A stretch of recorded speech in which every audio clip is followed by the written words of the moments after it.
జలుబు చేసి ముక్కు బిగదీసుకుపోయినప్పుడు ఊపిరి సరిగా అందక ఇబ్బంది పడడం మనకు అనుభవమే. జలుబు తగ్గిపోయాక ఈ ఇబ్బందులన్నీ వాటంతటవే తగ్గిపోతూ ఉంటాయి. అయితే జలుబు చేయకపోయినా మనలో కొంతమంది శ్వాస తీసుకోవడం కోసం కష్టపడుతూ ఉంటారు. ముక్కులో ఏదో అడ్డుగా ఉందని చెప్తూ ఉంటారు. పరీక్షగా చూస్తే లోపల తోలు వలిచిన ద్రాక్ష గుత్తుల్లాంటి కండలు కనిపిస్తూ ఉంటాయి. వీటిని కొయ్య కండలని, వైద్య పరిభాషలో నాజల్ పాలిప్స్ అని పిలుస్తారు.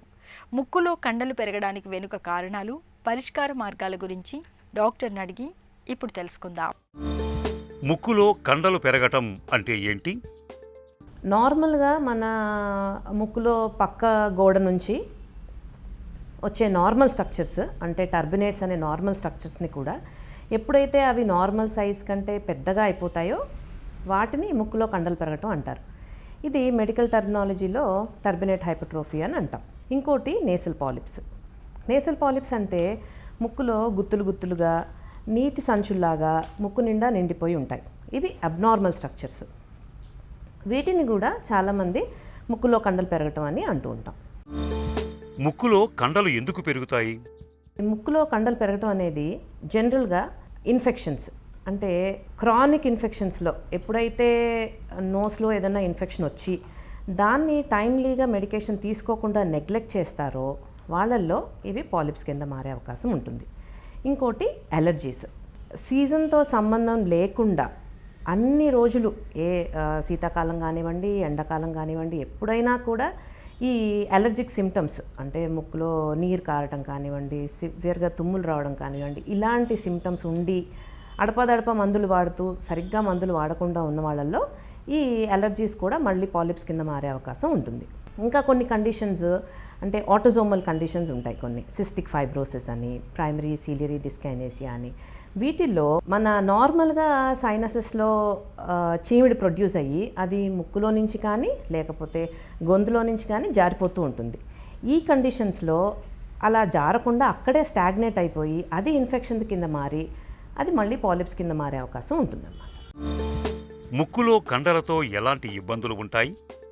నేసల్ పాలిప్స్ ఎప్పుడైతే బాగా ముక్కు నిండా నిండిపోయి ఉంటుందో అప్పుడు ఆ పర్సన్కి ముక్కు నుంచి గాలాడటం చాలా ఇబ్బందిగా ఉంటుంది. ముక్కు దిబ్బడ వేయటం, ముక్కు పట్టేయటం, దీంతో పాటుగా ముక్కు నుంచి నీళ్లు కారటం కానివ్వండి లేకపోతే బాగా గడ్డలు గడ్డలుగా చీమిడి రావటం కానివ్వండి జరుగుతూ ఉంటుంది. అలాగే వీళ్ళల్లో ఎప్పుడైతే ముక్కు నిండా పాలిప్స్ నిండిపోయి ఉంటాయో ఆ ఆల్ఫాక్టరీ ఏరియా అనేది కొంచెం డ్యామేజ్ అయ్యి దాంతో వాళ్ళకి ఎనాస్మియా అంటే వాసన తగ్గిపోవడం జరుగుతుంది.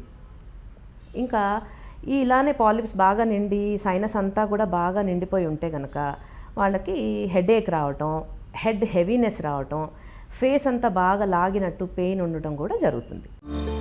ముక్కులో కండలకు తప్పనిసరిగా సర్జరీ చేయించుకోవాలా?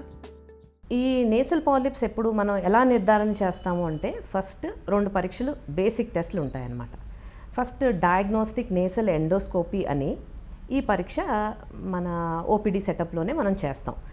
దీంట్లో ఎండోస్కోపీ ద్వారా ముక్కు లోపలికి వెళ్ళి మనం టీవీలో అంతా క్లియర్గా సైనస్లు ఎలా ఉన్నాయి, ముక్కు లోపల ఎలా ఉంది అంతా క్లారిటీగా చూసుకుని తర్వాత సిటీ స్కాన్ ఆఫ్ పారానేసల్ సైనసెస్ అని ఒక రేడియోలాజికల్ ఇన్వెస్టిగేషన్ అది కూడా చేయించాల్సి ఉంటుంది. దీంట్లో మనకి ఎన్ని సైనస్లు ఇన్వాల్వ్ అయినాయి, మన ఫేషియల్ స్ట్రక్చర్ స్కల్లో 4 రకాల సైనస్లు ఉంటాయి.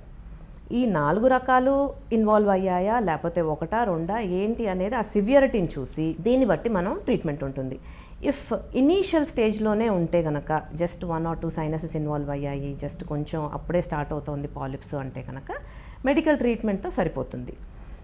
అంటే ఈదర్ ముక్కులో స్ప్రే రూపాన కానివ్వండి లేకపోతే టాబ్లెట్స్ రూపాన కానివ్వండి స్టిరాయిడ్ మెడికేషన్స్ ఇవ్వటం, యాంటీ ఎలర్జీ మెడికేషన్స్ వాడటం, plus antibiotic in case infection ఉంటే యాంటీబయాటిక్స్ వాడటం అది చేయాల్సి ఉంటుంది. ఎప్పుడైతే ఇది సివియర్గా టర్న్ అవుతుందో, సివియర్ పాలిప్స్ ముక్కు నిండా పాలిప్స్ నిండిపోయి సైనస్ నిండా పాలిప్స్ నిండిపోయి ఉంటాయో అప్పుడు మాత్రం కంపల్సరీగా సర్జరీకి వెళ్ళాల్సి ఉంటుంది. సర్జరీ తర్వాత మళ్ళీ ముక్కులో కండలు పెరిగే అవకాశం ఉందా? ఈ నేసల్ ఎండోస్కోపిక్ సైనస్ సర్జరీ ఏదైతే ఉంటుందో చాలా దీన్ని ఫంక్షనల్ ఎండోస్కోపిక్ సైనస్ సర్జరీ అని అంటాం. ఇది ఇప్పుడు వచ్చే advanced technology and advanced skills తోటి మనం మళ్ళీ మళ్ళీ ఈ పాలిప్స్ రాకుండా చేయొచ్చు.